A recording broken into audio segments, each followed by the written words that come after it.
दरअसल कठुआ जिले के रसाना में 8 साल की बच्ची के साथ रेप और कत्ल के मामले में पठानकोट की खास अदालत ने आज अपना फैसला सुना दिया। मुल्क को हिलाकर रख देने वाले इस मामले में ट्रायल 3 जून को मुकम्मल हो गया था और आज कसूरवारों को सजा दे दी गई।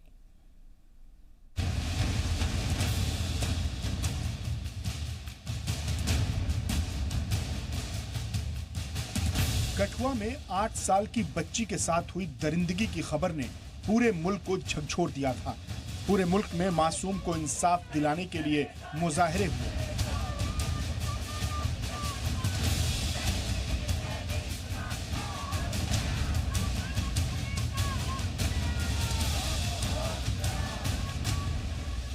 तकरीबन 17 महीने बाद इस मामले में पठानकोट की अदालत ने आज सजा का ऐलान किया। अदालत ने 6 कसूरवारों में से 3 को उम्र कैद की सजा सुनाई है, जिनमें सांझी राम, दीपक खजूरिया और प्रवेश कुमार के नाम शामिल हैं। तीनों को 2 अलग अलग दफा के तहत 1-1 लाख और 50-50 हजार का जुर्माना भी लगाया गया है।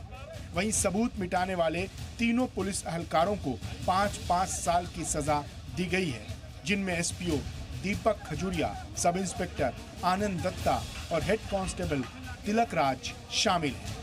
ये जो तीनों पुलिस के कर्मचारी हैं, आनंद दत्ता जो सब इंस्पेक्टर है उसको 5 साल की सजा हुई है और 50,000 रुपया जुर्माना हुआ है। अगर जुर्माना अदा नहीं करते तो 6 महीने और जेल में रहना पड़ेगा। इसी तरह से तिलक राज है, उसको भी 5 साल की सजा हुई है, 50,000 जुर्माना हुआ है। और उसके बाद सुरेंद्र है, उसको भी 5 साल की सजा हुई है और 50,000 जुर्माना हुआ है। अगर जुर्माना नहीं दिया, सांझी राम को सबको लाइफ इम्प्रिजनमेंट हुई है। अलग अलग केसों में सबको लाइफ। सांझी राम है, प्रवेश है और तीसरा दीपक खजूरिया, इन तीनों को एक जैसी सजाएं हुई हैं, लाइफ इम्प्रिजनमेंट। अलग-अलग सेक्शन, अलग-अलग 25 साल की भी सजा हुई है। मैं सबको सुना देता हूं आपको। 120 में लाइफ इम्प्रिजनमेंट है, 120 में यानी षड्यंत्र में, और 302 में ये भी लाइफ इम्प्रिजनमेंट है और 1 लाख रुपया जुर्माना भी हुआ है। 376 में भी 20 साल सजा हुई है और 20,000 जुर्माना हुआ है। 328 में 10 साल सजा हुई है और 50,000 जुर्माना हुआ है। 363 में 7 साल सजा हुई है और 50,000 जुर्माना है। 201 में 5 साल की सजा हुई है, 50,000 जुर्माना है। और 343 में 2 साल की सजा हुई है और 20,000 जुर्माना हुआ है। ये सारा तो ये एक में ही होता है या ये सारी साथ चलेंगे।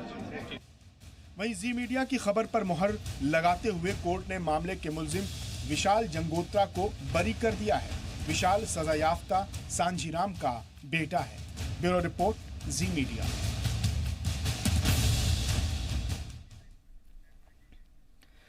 और जी मीडिया नुमाइंदे राजू केरनी हमारे साथ मजीद बातचीत के लिए जुड़ गए हैं जम्मू से। राजू, वाकई में ये जो मसला था, ये जो एक ऐसा मामला था कि हर किसी को झकझोर कर रख दिया था। पूरे मुल्क के अंदर जगह जगह पर एहतजाज किए जा रहे थे, मुजाहरे किए जा रहे थे, और आज तकरीबन 17 महीने बाद इसका फैसला हो ही गया है। कसूरवारों को सजा का ऐलान कर दिया गया है। फिलहाल आप वहां पर क्या कुछ देख पा रहे हैं?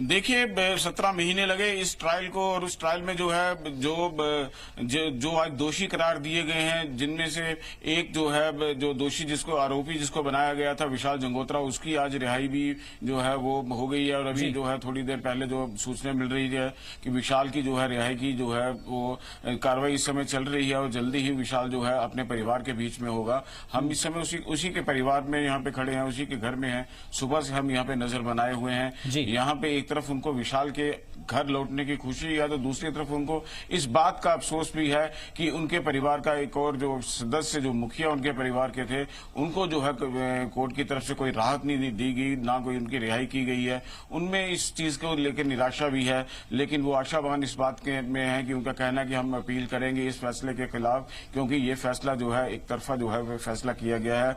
कई चीजें जो है क्राइम ब्रांच ने मन गढ़ंत जो कहानियां बनाई थी, उन्हीं कहानियों के बल पे ये फैसला आ गया है। तो ये उनको कुछ हद तक उनको निराशा भी हुई है इस गांव के लोगों को। लेकिन खुशी इस बात की है कि विशाल को जो है उसको जो है जिसकी एक मुहिम जो है जी न्यूज ने एक शुरुआत में ये कहा था कि विशाल निर्दोष है, क्योंकि सीसीटीवी फुटेज और जिस तरीके से मैं खुद पर्सन जो है वहां पे अपीयर हुआ था जज साहब के पास, और मेरी गवाही में भी उसमें हमने जो है ये कहा था कि ये जो है ये सीसीटीवी फुटेज जो हमने जी न्यूज ने दिखाई है, ये सीसीटीवी फुटेज बिना कांट छांट के, बिना किसी डिलीशन के ये बिल्कुल सही है। और जो है विशाल उस तरीक को जिस तरीके से पे क्राइम ब्रांच ने जो है उसको जो है डब किया था कि वो जो है यहाँ पे एक रसाना कठुआ में मौजूद है, वो उस दिन अपने यूनिवर्सिटी में था, कॉलेज में था। तो ये सारी चीजें देखते हुए विशाल को बड़ी राहत मिली है। लेकिन अभी तक इस मामले में जो है 6 आरोपी जो है जिनका विशाल के साथ जो थे, जिनको आज दोषी करार दिया गया, उनको सजा सुनाई गई, और एक जो है अंडर ट्रायल जो है जो जुवेनाइल है, जिसके बारे में अभी फैसला जो है अभी आना है, वो जम्मू के हाई कोर्ट में है। हालांकि मामला अभी जो है ये खत्म नहीं हुआ, लेकिन कुछ राहत जो एक ट्रायल की जो राहत थी उसका जो है उसमें जजमेंट जो है वो आ गई है। वो अब जजमेंट जो है इसके बाद किस तरीके से जो होगा उसकी कॉपी मिलने के बाद जो है इसकी जो कार्रवाई होगी, आगे जो वकील साहिबान जो है वो अपील करेंगे, इनके भी करेंगे, प्रोसिक्यूशन भी उसमें कर सकता है। तो ये मामला जो है उसके बाद ज्यादा फैसला होगा। जी, लेकिन राजू, जिस तरीके से जी न्यूज की तरफ से एक जो सीसीटीवी फुटेज दिखाई गई थी और आपने बताया भी है, उसके बाद ही विशाल जंगरोत्रा को जो है बरी कर दिया गया है। इसके अलावा बाकी जितने भी मुजरिम थे उनको सजा सुनाई गई है। इसके बाद वहां पर लोगों के बीच में क्या कुछ रिएक्शन देखने को मिल रही है कि इस तरीके के मामले अगर होंगे तो अब जल्दी ही उनको अपने आइन के ऊपर भरोसा है और कानून के ऊपर भरोसा और जगह है कि जल्द से जल्द ऐसे मामलों के अंदर कार्रवाई की जाएगी?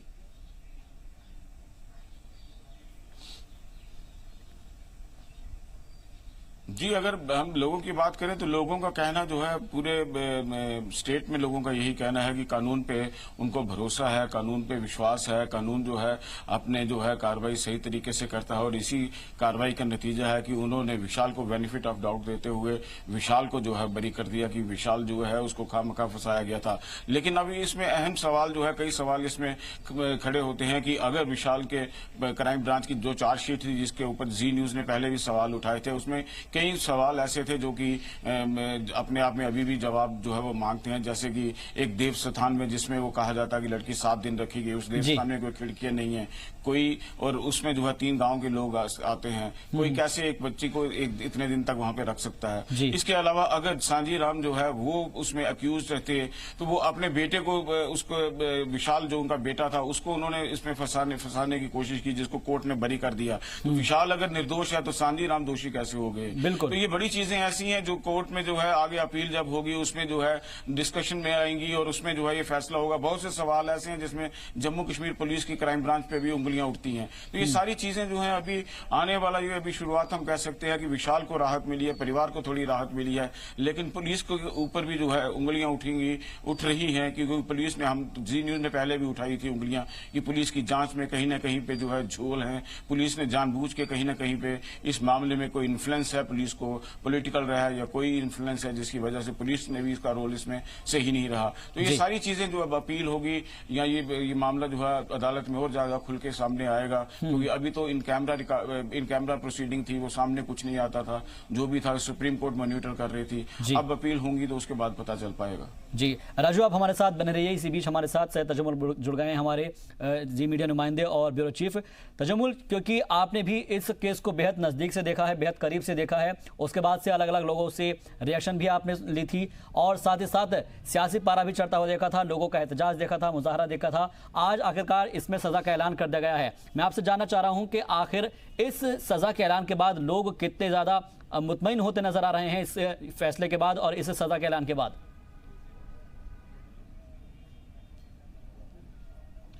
देखिए शाहबाज, जब हम आज के इस फैसले की बात करें तो जम्मू कश्मीर में खासकर वादी में जो एतमाद है जुडिशरी पर, वो कहीं न कहीं और ज़्यादा बढ़ गया। इससे पहले जो शोपियान मामला हुआ या कई एक मामला हुए जिनमें अवाम जो है मुतमईन नहीं हुए, कई बार इस केस को CBI से लेकर दूसरी एजेंसीज को ट्रांसफ़र किया गया, लेकिन लगातार साबिक मुख्यमंत्री जो है महबूबा मुफ्ती, उन्होंने क्राइम ब्रांच पे ही एतबार किया और उस वक्त कहा था कि क्राइम ब्रांच को खुलकर इसकी तहकीकात जो है करने का मौका दिया जाना चाहिए। आज जो मौका आया उसके बाद सियासी लीडरान जिनमें People's Conference, People's Democratic Party और नेशनल कॉन्फ्रेंस ने इसका इस्तकबाल किया, जबकि सूबाई तर्जमान भारतीय जनता पार्टी के उन्होंने कहा कि इस केस को आगे रेफर किया जाना चाहिए और चैलेंज करने का भी इसमें सिलसिला है। बहरहाल हमारे साथ इस वक्त कश्मीर से बड़ी तादाद में नौजवान मौजूद हैं, इनसे बात करते हैं कि इनका आज के इस दिन पर। रजा मोहिद्दीन साहब, आप एक सीनियर एडिटर हैं, आप इस केस को अच्छे से कवर कर रहे थे, किस तरह से आप देखते हैं जो जजमेंट आई? बुनियादी तौर पर जो Rasana rape and murder case है, इसका क्रेडिट जाना चाहिए उस वक्त के पुलिस पर, पुलिस की टीम पर। उस वक्त के जो डायरेक्टर जनरल थे SP वैद साहब, उनने बगैर लिहाज मजहब मिलत इस केस को संभाल के अपनी टीम को जो इंस्ट्रक्शन दी उसकी बड़ी तारीफ करनी चाहिए। बेसिक था पुलिस का जो इसमें इन्वेस्टिगेट करना, वो बड़े पैमाने पे था और उसमें कोई भी पार्शलिज्म नहीं हुआ, तो जिस वजह से जुडिशरी के लिए भी ये बड़ा आसान बन गया, बहुत आसान बन गया, क्योंकि जम्मू कश्मीर पुलिस का कोऑर्डिनेशन बहुत अच्छा रहा।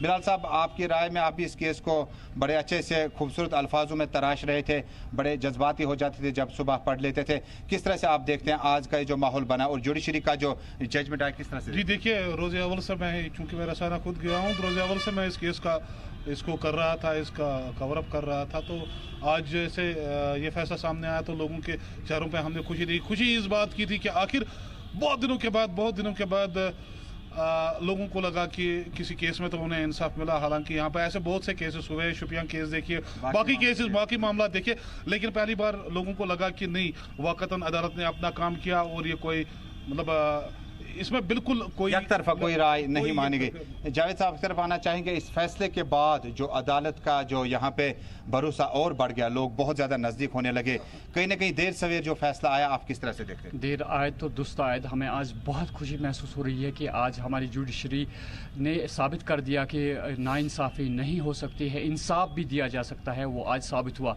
पहली बार मैंने देखा कि यहाँ प्रेस कॉलोनी के बाहर मैंने देखा कुछ बंदे मिठाइयाँ बांट रहे थे, जो इस बात की अक्कासी है कि यहाँ पे मोदी सरकार में पहली बार ऐसा कुछ फैसला हमें कश्मीरियों को देखने को मिला जिसमें आज खुशी का इजहार हुआ। तो हम समझ सकते हैं कि अगर ऐसा ही काम होता रहा तो काफ़ी मुतमईन, बाकी चेहरे खिल गए थे और प्रेस कॉलोनी और श्रीनगर के लाल चौक आसपास के इलाके में आज मिठाइयाँ तक बांटी गई। और नौजवान हमारे साथ है, इनका सुनना बहुत ज़रूरी है, आप बताइएगा किस तरह से आप देखते हैं? ये तजम्मुल साहब जो ये आज का वर्डिक्ट हुआ है, मैं ज़ाती तौर पर कहूँगा कि मैं आज पहली बार खुश हुआ जुडिशरी के एक डिसीजन से। इसमें कोई पार्शलिटी नहीं हुआ, जो इन्होंने कन्विक्टेड किए हुए, जो 3 कन्विक्ट किए और 3 को वो destruction of evidence, and I am very happy, I am very thankful to the team of the crime branch, I salute the officers. आप बताइएगा, बहुत शुक्रिया। आप बताइएगा। बहुत खुशी की बात है कि ये पहली बार हमारे यहाँ ऐसा हुआ है। हम अथॉरिटीज़ के बहुत शुक्रगुजार हैं। और अब मैं अथॉरिटीज़ को एक ऐसी बात कहना चाहता हूँ कि यहाँ पे बहुत सारे अबॉर्शंस होते हैं, हॉस्पिटल्स में होते हैं, डॉक्टर्स इस चीज़ पे काम करते हैं कि अबॉर्शन करते हैं, उसका कोई कुछ तो उसकी तरफ भी वापस आने, आपकी तरफ आना चाहेंगे, क्या लग रहा है आपको कि इस केस ने एक नई रूह फूंक दी जो अदलिया की और लोगों का एक भरोसा था? इस केस से जो है यहाँ की अदलिया पे लोगों का जो एतमाद है वो फिर बहाल होगा। और साथ में इस केस में अभी भी गुंजाइश है कि जैसे जो अक्यूज है उनको मर्डर के लिए सिर्फ 1 लाख रुपए फाइन किया गया है। हालांकि मर्डर के लिए हर एक केस में उनको लाइफ टर्म कन्विक्ट किया जाता है, 14 साल या 21 साल की सज़ा दी जाती है, लेकिन इस केस में सिर्फ 1 लाख जुर्माना किया गया है। जो केस में जो जुर्माना किया गया उसमें बढ़ोतरी होनी चाहे, बढ़ना चाहे, ये माहौल है कश्मीर में। और चंद साथी हमारे साथ हैं, नाज साहब आपकी तरफ आना चाहेंगे, किस तरह से आप देखते हैं? ये सबसे पहले मैं मुबारकबाद देता हूँ यहाँ की अदलिया को, जो जुडिशरी है उस पर यहाँ के अवाम जम्मू कश्मीर के खासकर लोगों का एतमाद खो गया था, वो एतमाद नहीं था, वो अब ये दोबारा बहाल हो गया। ये अच्छा वेलकम मतलब स्टेप है उनका। वेलकम। एक आखिरी सवाल आपसे लेना चाहूँगा सर, कि जब इस केस को कठुआ की तरफ रेफर किया गया जम्मू से, कुछ शक शुबहात थे, लेकिन बिलाकर जिस तरह से आज जजमेंट आई, मुझे लगता है कि अब ये भी न देखें कि केस किस जगह पर हो रहा है, ये देख रहे हैं केस की नौयत क्या है। हम ये कह रहे हैं तजम्मुल साहब कि ये जो केस हुआ ये बहुत अच्छी तरह से टेकल हुआ है और फास्ट ट्रैक पर ऐसा केस पहले देखने को मिला है। लेकिन हम ये चाहेंगे कश्मीर में बैठ के जो जितने भी ऐसे केस हैं और अदलिया को चाहिए इन केसों को इसी तरह से फास्ट ट्रैक बुनियादों पर लाया जाए। फास्ट ट्रैक बुनियादों पर जी इंसाफ में देरी होना, इंसाफ में के मतरादिफ है। बहुत बहुत शुक्रिया। ये थी हमारी श्रीनगर से खुसूसी टीम जो आज इस पूरे रसाना केस को कवर कर रहे थे और सहाफत के मैदान में इन्होंने इस स्टोरी को जिस अंदाज से बेबाक अंदाज से पेश किया, बाकी हौसला अफजाई। बिल्कुल, आप मेरे साथ बने रहिएगा क्योंकि राजू भी इस वक्त हमारे साथ जुड़े हुए हैं जम्मू से। राजू किरणी, क्योंकि जिस तरीके से सैयद तजुम्मल बता रहे थे कि अलग अलग सहाफी वहां पर जुड़े थे और उन्होंने बारीकी से इस केस को हैंडल किया है और जानने की कोशिश की है और हर कोई इससे मुतमईन नजर आ रहा है। लेकिन आगे जो लोग हैं जो अब बता रहे हैं कि उनके हिसाब से ये केस सही नहीं हो पाया है और आगे वो अपील कर सकते हैं, तो उनके आगे और कौन कौन से ऐसे रास्ते हैं जो आगे वो जा सकते हैं और अपील दायर कर सकते हैं आगे?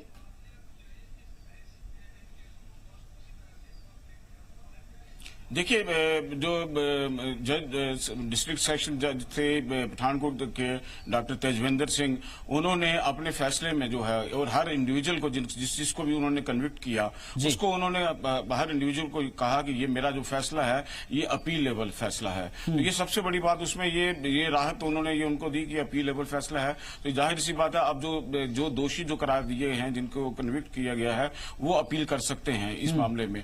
तो ये अपने आप में उन लोगों के लिए एक बड़ी राहत होगी, क्योंकि इस मामले की जब शुरुआत हुई थी तो इस मामले को शुरू से ही जो है एक मजहबी रंग दिया जाने लगा। क्योंकि इसको जब मजहबी रंग दिया जाने लगा और उसके बाद जम्मू वर्सेस कश्मीर की तरफ इसको जो है खींचा जाने लगा, तो ये दोनों डिवीजन को जो है आपस में बांटने की जो है एक साजिश जो है रची जाने लगी थी। तो उसी समय जो है लोग सीबीआई की मांग करते रहे। जम्मू में लोगों की यही मांग थी कि सीबीआई इंक्वायरी होनी चाहिए, जो उस समय महबूबा मुफ्ती ने ठुकरा दी थी। हालांकि बीजेपी उसमें बराबर शामिल थी, तो उसमें जो है ठुकरा दी गई। बीजेपी को अपने 2 मंत्री भी जो है महबूबा मुफ्ती के कहने पे निकालने पड़े अपने मंत्रिमंडल से। हालांकि बीजेपी की और पीडीपी की तनातनी उसके बाद से ही आपस में लगी रही इस मामले को लेके, क्योंकि बीजेपी का कहीं ना कहीं पे वोट बैंक जो है इस कठुआ डिस्ट्रिक्ट में बहुत ज्यादा है। तो इस सारी बातों को देखते हुए जो था बीजेपी इस मामले में जो है काफी फूक के कदम रख रही थी। आज भी अगर हम बात करें तो इसको मामले को जो है कमल रंग न देते हुए किसी को भी ये सभी की ये एक मांग होनी चाहिए कि पीड़िता को क्या इंसाफ वाकई मिला है या नहीं मिला है।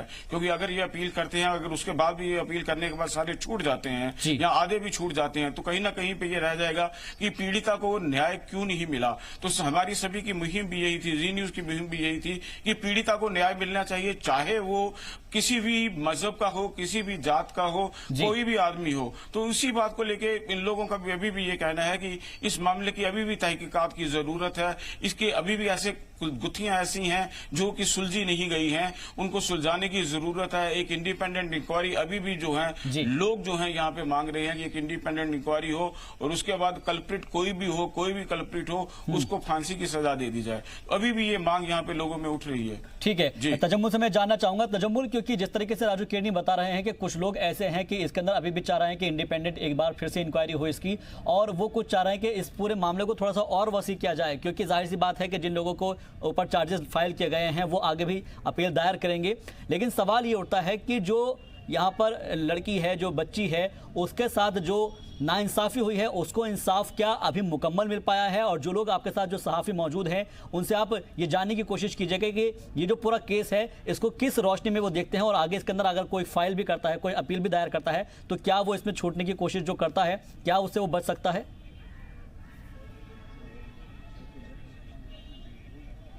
बिल्कुल, सहाफ़ियों की बड़ी तादाद हमारे साथ अभी भी जुड़ी हुई है जिन्होंने इस पूरे केस को कवर किया और मुख्तलिफ अल्फाजों से तराश कर इस सूरत हाल को सामने लाया।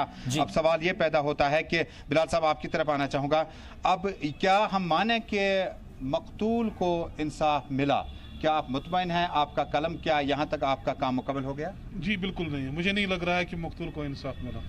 मकतूल को, हाँ, वो जो बच्ची थी जो कब्र में थी, कम से कम वो तो मुतमईन, उसका दिल मुतमईन हुआ होगा, उसके उकरबा का दिल मुतमईन होगा। लेकिन असल में मकतूल को तब इंसाफ मिलेगा जब इस तरह की जो वारदात है, इस तरह के वाक़ात में जो मुलविस दरिंदे हैं, उन तमाम दरिंदों को कानून के कठेरे में खड़ा किया जाए, चाहे पहले हो या चाहे बाद में हो। लेकिन उसके लिए ज़रूरी है कि उस तरह की हुकूमतें होनी चाहिए।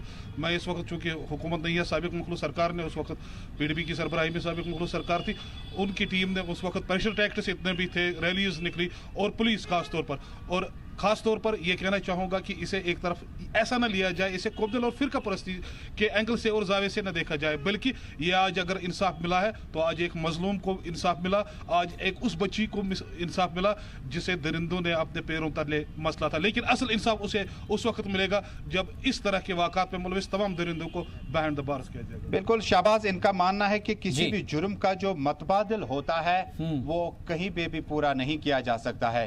एक मासूम कमसिन बच्ची की जान चली जाना, उससे पहले असमत दरी होना, उसका सानी, उसका मतबादल, उसका सब्स्टिट्यूट नहीं मिल सकता है। लेकिन अदलिया ने आज हमारे जो हैं चेहरे बिल्कुल खुशी से खिले हैं। कहीं ना कहीं ये जरूर है कि अदलिया के रहते इस तरह के जो काम है नहीं किए जा सकते, और साथ ही जो इनका मानना है कि सरकार सक्सेसिव गवर्नमेंट ने जब भी इस तरह के मामलात हुए अच्छे से इसको निभाया। राजा साहब की तरफ आना चाहूंगा। राजा साहब, क्या माने कि अब पुलिस को इस तरह के मामलात पेश न आए, उससे पहले थोड़ा सा एतमाद अपना बहाल करना होगा पब्लिक में, और इसे सियासी रंगत देने की कोशिश न करें जल्द से और जुलूस से? इसमें सबसे बड़ी अहम बात यह है कि हमें यह नहीं भूलना चाहिए कि हिंदुस्तान में रहने वाले जो इंटेलेक्चुअल है, जो दानिश्वर तबका है हिंदुस्तान का, उन्होंने भी इस चीज़ में बड़ा ज़बरदस्त करके मतलब अपनी जो नाराज़गी का इज़हार किया, जिससे उस वक्त की पुलिस भी मुतहरिक हो गई, जुडिशरी भी मुतहरिक, मुल्क एक साथ था, अखबार टेलीविजन चलने साथ। हाँ, ये चीज़ें बड़ा मतलब उन्होंने जात पात धर्म को अलग रखते हुए इस चीज़ का सपोर्ट किया कि आखिर जो मुल्जिम है इनको कचहरी में लाना चाहिए। ये बड़ी बात है हिंदुस्तान में, ये बहुत बड़ी बात है कि यहाँ लोग फिर इस वाक़े में धर्म जात पात नहीं मानते हैं, और जो इंटेलेक्चुअल तबका है वो इकट्ठे होकर इस चीज। बिल्कुल, देखें शाहबाज, जिस तरह से ये लगातार बता रहे हैं कि मुल्क एक साथ था, चाहे वो अखबारात हों, टेलीविजन हो, सोशल मीडिया हो, कोई भी जो था वो इस चीज से दूर नहीं था और इसको किसी भी इनफराद या इंडिविजुअलिटी से नहीं देखा, बल्कि जुर्म को देखा, जुर्म की हैसियत को देखा, और जुर्म में जो मुलविस लोग हैं उनको कैफी किरदार तक पहुंचाने के लिए उस वक्त की गवर्नमेंट, उसके बाद Jammu Kashmir police, crime branch. और शाहबाज, आपको एक बात जरूर बताऊंगा, सोशल मीडिया में आज कश्मीर से क्या खास था इस रसाना केस के बाद, जो मौजूदा इंस्पेक्टर जनरल है सैयद आफादुल मुश्तबा, रमेश कुमार जाला और पीरजादा नवीद जो हैं, जो सीनियर सुप्रीटेंडेंट पुलिस है, उनका शुक्रिया अदा किया जिन्होंने इस केस को मंतकी अंजाम तक पहुंचाया। बिल्कुल, शहर श्रीनगर में आज कहीं ना कहीं लोग जो हैं जिनके दिल काफी मजरूह हुए थे, जज्बात मजरूह हुए थे, कहीं ना कहीं उनका एतमाद जो है बहाल किसी तरह। बिल्कुल, एतमाद बहाल हुआ है। बहुत बहुत शुक्रिया सैयद तजुमुल्लाह आपका, और राजू केनी आपका भी बहुत बहुत शुक्रिया। लेकिन सवाल जितने भी है वो उसके जवाबात मिलते नजर आए हैं, और कहीं ना कहीं जो इंसाफ की एक दरकार थी, एक रोशनी थी, वो अब मिलती नजर आई है। आप दोनों का एक बार फिर से बहुत बहुत शुक्रिया। तो कुल मिलाकर अब ये देखना अहम होगा कि इसके अंदर और क्या कुछ नए पहलू निकलकर सामने आ सकते हैं, और क्योंकि मासूम को इंसाफ जरूर मिल गया है, लेकिन अब आइंदा ये देखना अहम होगा कि आगे से कोई ऐसा मामला पेश ना आए। हम सबको मिलकर काम करना होगा, ना कोई जात देखनी होगी, ना मजहब देखना होगा, ना कोई रंग देखना होगा, सिर्फ बच्चों को बचाना है।